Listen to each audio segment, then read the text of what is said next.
Hello po sa inyong lahat. Good morning. Andito naman po ako, nagbabalik. At nakikitim naman po, kagising ko lang po. Kagising na po. For today's video, lalabas po ako ngayon dito sa kwarto. Pupunta po ako sa tindahan. Sangkap.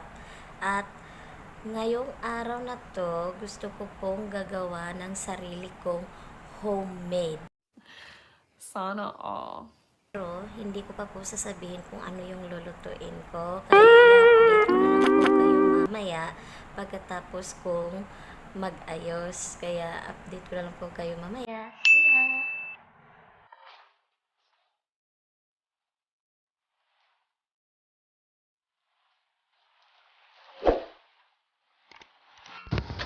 Hi guys! So, andito na ako sa mall. Ayan po. Namimili na po ako ng mga gamit doon para i-basic mamaya. Update ko naman kayo. So,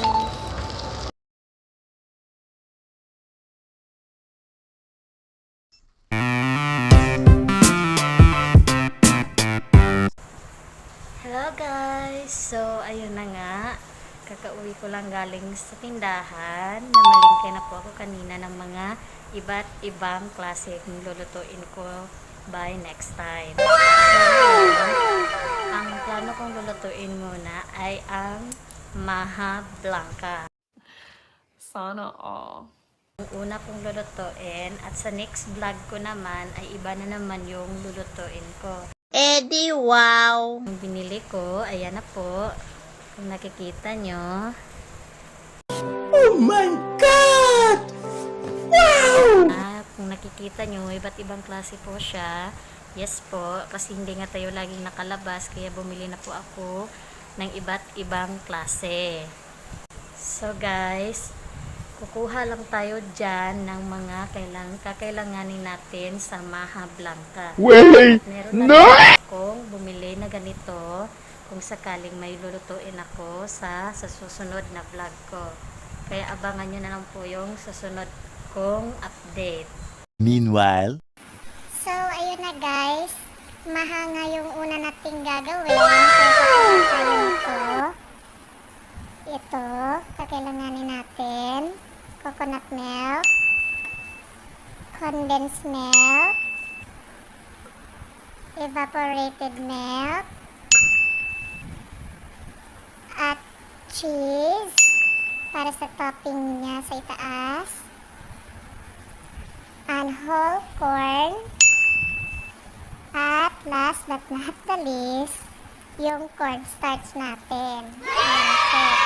Yung iba dito, hindi na po siya kailangan sa maha. Next vlog ko naman po yan ipapakita. So, ito lang muna siyang gagamitin natin para sa maha blanca natin.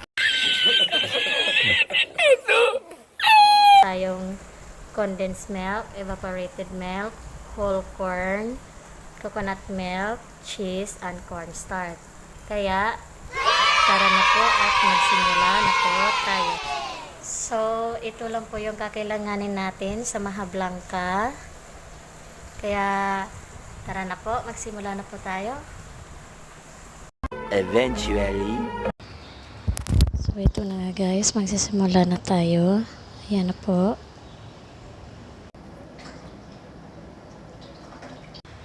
At isusunod na natin ang evaporated milk.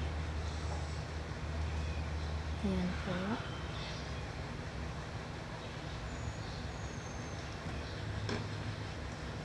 Tapos condensed milk.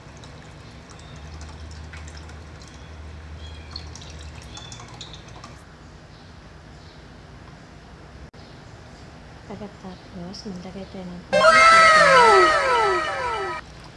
at yung iba dito, ilalagyan ng cornstarch.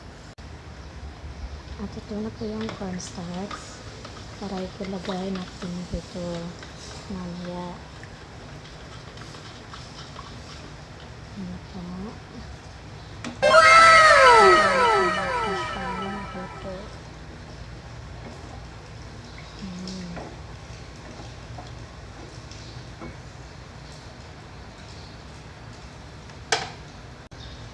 So, ayan guys, hintayin na lang natin itong maluto.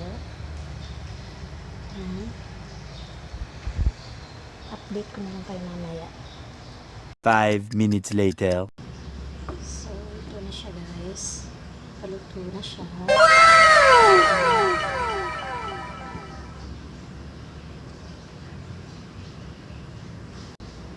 Wala na guys, paluto na siya.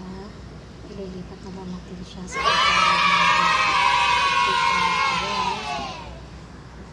Meanwhile, So, ayan na guys, luto na siya. Lalagyan na natin ng topping cheese sa itaas. Update mo na lang kayo pagkatapos. much later. So, ayun na nga guys. Natapos na rin yung maha ko. At ito na po siya. Ayan. Ready na po siyang kainin. Kaya, thank you for watching po. At kita-kits na naman tayo sa susunod kong vlog. Bye!